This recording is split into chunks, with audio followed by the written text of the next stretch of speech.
तो hi everyone, welcome back to our YouTube channel Prince Informate. तो दोस्तों, जैसे कि आप सबको पता है कि बिहार में फ़िलहाल ज़मीन सर्वेक्षण की जो अंतिम प्रक्रिया है वो चल रही है, जिसमें सर्वेक्षण को लेकर के जो है वो लगभग 80 लाख लोगों ने अभी तक अपनी ज़मीन की स्वघोषणा की है। और अगर आप लोगों में से बहुत से लोग ऐसे हैं जिन्होंने अभी तक नहीं की है स्वघोषणा अपनी ज़मीन की, तो उनके लिए जो है वो गवर्नमेंट के द्वारा मार्च 2025 तक का अंतिम मौका दिया गया है। तो आप लोगों को समय रहते अपनी ज़मीन की जो स्वघोषणा है वो कर लेनी है। तो देखिए, लगातार जो है वो नई-नई अपडेट राजस्व एवं भूमि सुधार विभाग के द्वारा जारी की जा रही है। तो दोस्तों, आज की इस वीडियो में ऐसे ही एक नई अपडेट के बारे में जानकारी जो आप लोगों को देने वाला हूँ, जिसमें विशेष सर्वेक्षण एवं बंदोबस्त से संबंधित जो भी 6-7 प्रमुख बातें हैं वो बतलाई गई है कि किस त्योहार में कौन सी बातें कही जाती है, सुनवाई कैसे कराई जाती है, आप लोगों का ज़मीन के विवरण में जो भी गलतियाँ हैं उसके सुधार के लिए कहाँ पे आप लोगों को जो है वो आपत्ति दर्ज करना होगा। दोस्तों, ऐसी ही कुछ जो बातें हैं वो अभी अधिकार अभिलेख एवं परिमाप निदेशालय द्वारा बतलाई गई है। तो इस वीडियो में मैं आप लोगों को कंप्लीट जो जानकारी है वो इससे रिलेटेड देने वाला हूँ। वीडियो जो है आप सबके लिए काफ़ी इंपॉर्टेंट होगा, तो वीडियो को आप लोग अंत तक देखिएगा। अगर आप लोगों को वीडियो पसंद है तो वीडियो को लाइक और शेयर कर देना। तो बिना देर किए हुए वीडियो में आगे बढ़ते हैं।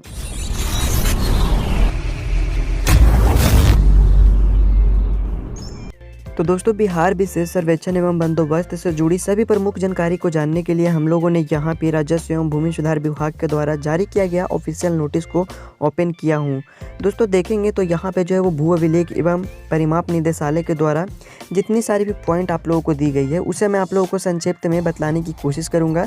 सबसे पहले यहाँ पे जो है वो कहा गया है कि किस त्योहार पूर्व कार्य, यानी कि किस त्योहार से होने वाले पहले जो भी कार्य हैं वो क्या है। कहा गया है कि भूमि सर्वेक्षण से संबंधित अधिसूचना एवं उद्घोषणा रैयत द्वारा अपनी भूमि का ब्यौरा प्रपत्र 2 में सौंपना। इसके बाद अमीन द्वारा पूर्व के खतियान के सार तैयार करना। यानी कि भूमि सर्वेक्षण से संबंधित जो भी रेत अपने ज़मीन की सर्वेक्षण करवाना चाहते हैं तो उसके लिए जो है वो आप लोगों को अपने ज़मीन की जो स्वघोषणा है वो करना होगा। स्वघोषणा में करना क्या होता है कि आप लोगों को जो ब्यौरा है वो अपने ज़मीन का प्रपत्र 2 में भर करके आप लोगों को शिविर में जमा करना पड़ता है। अब प्रपत्र 2 में आप लोगों को अपने ज़मीन के जो भी रैयत हो गए उनका नाम देना है। साथ ही आप लोगों को अपने ज़मीन की चौहद्दी, प्लॉट संख्या, खाता संख्या, खेसरा संख्या, ये सभी जो जानकारी है वो आप लोगों को मुख्य रूप से देना पड़ता है और इसे आप लोगों को अधिकारी के पास जाकर के सौंपना पड़ता है।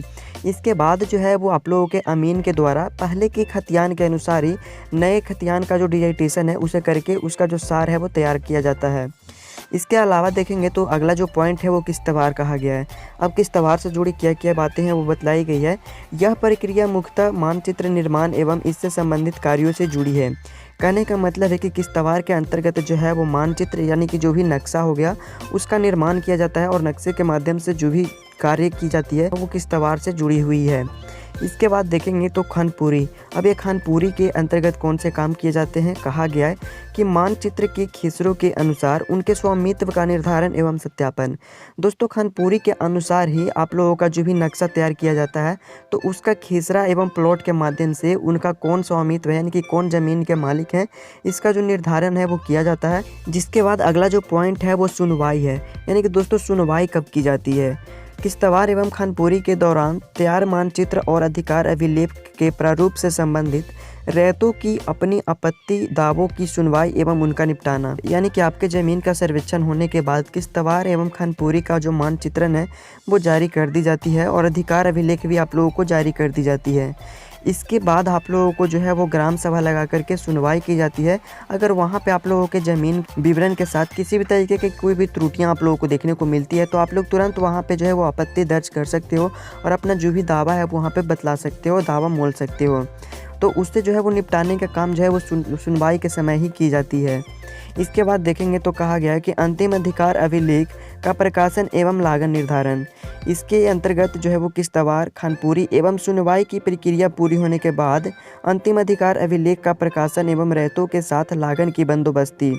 कहने का मतलब है कि जब आप लोगों का किस त्योहार, खानपुरी एवं सुनवाई की जो सभी प्रक्रिया हैं वो कंप्लीट हो जाती है, कहीं पर भी कोई भी त्रुटि आप लोगों को देखने को नहीं मिलता है, तो इसके बाद जब आप लोगों को अंतिम रूप से अधिकार अभिलेख, यानी कि कहने का मतलब है फाइनल जो ज़मीन की विवरण है वो आप लोगों को देखने को मिलती है और इसी के साथ ये भी तय की जाती है कि इस ज़मीन के ऊपर कितना टैक्स आप लोगों को गवर्नमेंट को देना होगा।